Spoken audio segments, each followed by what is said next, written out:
آپ دیکھیے نا، ہندوستان میں ہم کبھی ان عمارتوں کو حیرت کی نگاہ سے نہیں دیکھتے. اب تو سیلفی پوائنٹ بن گئی ہیں، بس توجہ نہیں جاتی اس کی طرف. آپ تاج محل جائیے بھائی، قطب مینار جائیے، جامع مسجد جائیے، ساری کی ساری عمارتیں ایک دوسرے سے بالکل مختلف ہیں. تاج محل جیسی دوسری عمارت نہیں ملے گی آپ کو. بادشاہ تو اس کے بعد بھی ہوئے ہیں.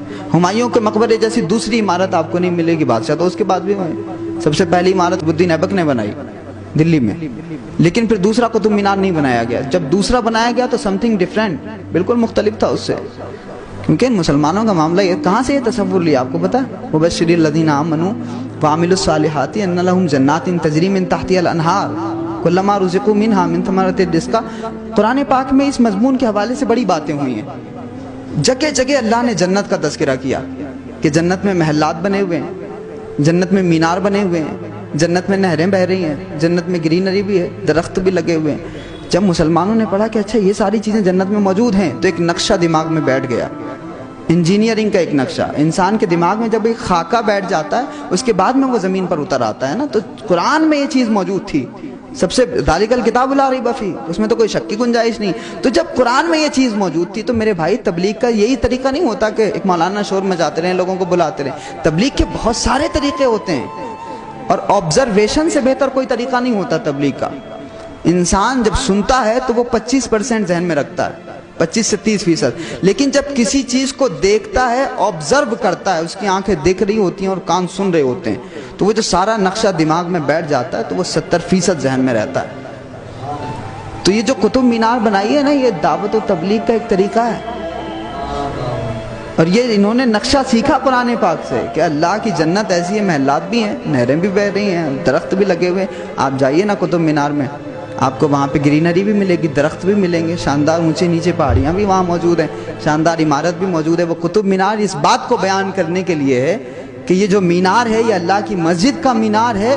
اور یہ مینار اس بات کی گواہی دے رہا ہے کہ ساری عمارتیں بہت بڑی ہو سکتی ہیں، لیکن جو اللہ کے نام سے بنائی جائے عمارت وہ سب سے اونچی ہوگی.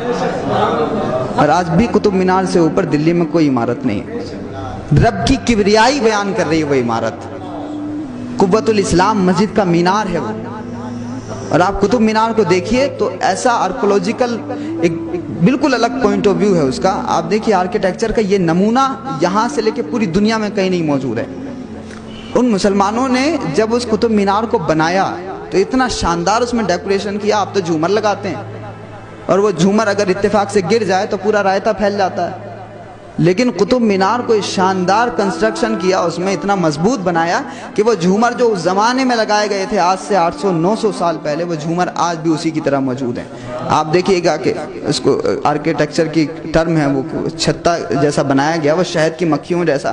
انہوں نے الگ الگ پتھروں کو ترمیم دیا، الگ الگ تراشا ہے ان کو. اس زمانے میں کہ جب اتنی بڑی ٹیکنالوجی نہیں تھی، ذرا سوچیے کہ کتنی محنت سے اس کو تراشا ہوگا، کتنی محنت سے اس کو بنایا ہوگا.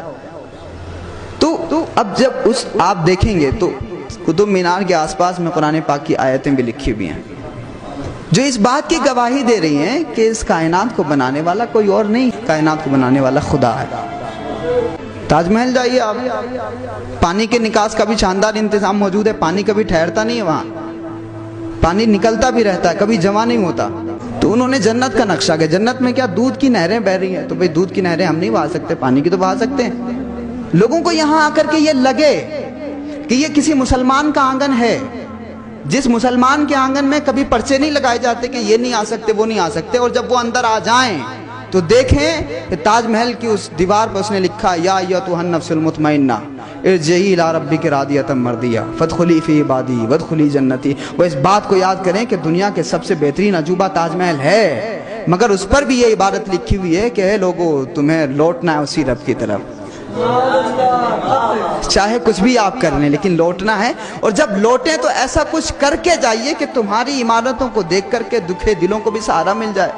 نفرتیں اگر ہوں تو تمہارا یہ سمبل آف لو دیکھ کر کے محبتیں پیدا ہو جائیں، یہ بھی ہو جائے اور تمہیں آخرت کی بھی یاد آ جائے.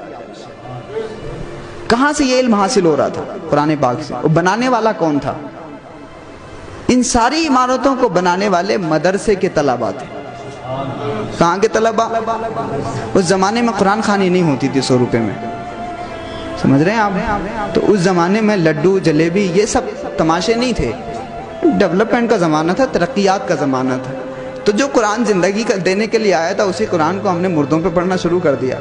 ایک لفظ جس کا پورے معاشرے کو سمجھ دینے کے لیے آیا تھا اسی قرآن کو ہم نے مردوں کی روح آسانی سے, تو مردوں کی روح تو آسانی سے نکل جائے گی, لیکن بھائی اس قرآن کو پڑھ لیتے اگر زندگی کے لیے تو معاشرہ پھر سے زندہ ہو سکتا تھا. تو جس معاشرے نے اسی قرآن سے زندگی حاصل کی تو اس نے ایسی برکتیں اس ہندوستان کو دی ہیں کہ لوگ آپ سے لاکھ کہہ لیں پاکستان چلے جاؤ لیکن وہ تاج محل کا وجود نہیں مٹا سکتے. ہندوستان کی خوبصورتی اگر ایک طرف خواجہ معین الدین کی وجہ سے ہے تو دوسری طرف تاج محل کی وجہ سے. یہ کہاں سے پڑھا؟ قرآن پاک سے. قرآن پاک کہاں پڑھایا جا رہا تھا اس انداز میں؟ مدرسوں میں. اور پھر مدرسوں سے نکل کر کے جس طرح سے بی ایڈ کر کے, بی ایڈ کا ایک پروسیس ہوتا ہے, آپ کو 4-5 مہینے کسی اسکول میں جا کر کے ٹیچنگ کرنا ہے, ویسے ہی یہ پروسیس تھا کہ اگر آپ آرکیٹیکچر میں انٹرسٹ رکھتے ہیں تو آرکیٹیکچر کو پڑھ کر کے, ابھی ہمارے یہاں لال قلعے کی عمارت بن رہی ہے تو وہاں جا کر کے کچھ کنٹریبیوٹ بھی آپ کو کرنا ہے. تو ادھر مدرسے سے بچے نکل رہے تھے تو قرآن پاک کے حافظ بھی تھے, نماز بھی بہت اچھی پڑھا لیتے تھے, اور جب نقش و نگار بنانے کی بات آتی تھی بہترین خطاطی بھی کر لیتے. جتنے بھی فنون ہو سکتے ہیں, نقاشی ہو, خطاطی ہو, کیلیگرافی ہو, سارے کے سارے آپ کو ان عمارتوں میں دکھائی دے جائیں گے. یہ بھی ایک پورا چیپٹر ہے, گھنٹوں اس پہ بات ہو سکتی ہے. تو ہم نے اتنی بڑی ترقیات کی ہیں کہ ہمارے وجود کو مٹانے والے بھی ہماری عمارتوں کا ایک پتھر نہیں ہٹا سکتے. اور ہم نے ایسے پتھر نصب کیے ہیں کہ آج کی دنیا ان تمام پتھروں کو ویسا نصب نہیں کر پا رہی ہے. قطب مینار کے علاقوں میں جو دروازے گر گئے ہیں ان کی اوقات نہیں ہے کہ اس کو ویسا ہی کنسٹرکٹ کر سکے. جو گر گیا وہ گر گیا. اور انہوں نے بلڈنگیں اتنی اونچی بنا لی, اتنی اونچی بلڈنگیں بنا کر لوگ سیلفی نہیں لیتے, سیلفی لوگ قطب مینار میں جا کے ہی لیتے ہیں. سمجھ رہے ہیں؟ انہیں سب لوگ ایکسپٹ کر رہے تھے. کیوں؟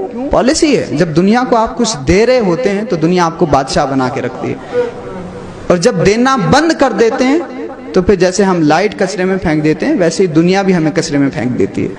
تو قطب الدین ایبک کچھ دے رہے تھے, قطب مینار دے رہے تھے, تاج محل دے رہے تھے, لال قلعہ دے رہے تھے, فیروز آباد کے قلعے دے رہے تھے, دولت آباد کے قلعے دے رہے تھے. چونکہ یہ دے رہے تھے اس لیے بادشاہ تھے. ہم نے دینا بند کر دیا. دیں گے کب؟ جب ہمارے پاس کچھ ہوگا. جب ہمارے پاس ہی کچھ نہیں ہے تو کیسے کسی کو دیں گے؟ تو بنیادی چیز جو سب سے بڑی دولت ہو سکتی ہے وہ ایک انسان کے پاس میں علم ہے. اچھا, ایسا بالکل نہیں ہے کہ یہ صرف مردوں کا کام ہے. بھائی صاحب آپ عورتوں کی تاریخ پڑھ لیجئے. 1/3 دین ہمارے پاس جو پہنچا ہے وہ ایک عورت کی وجہ سے پہنچا ہے, حضرت عائشہ صدیقہ کی وجہ سے.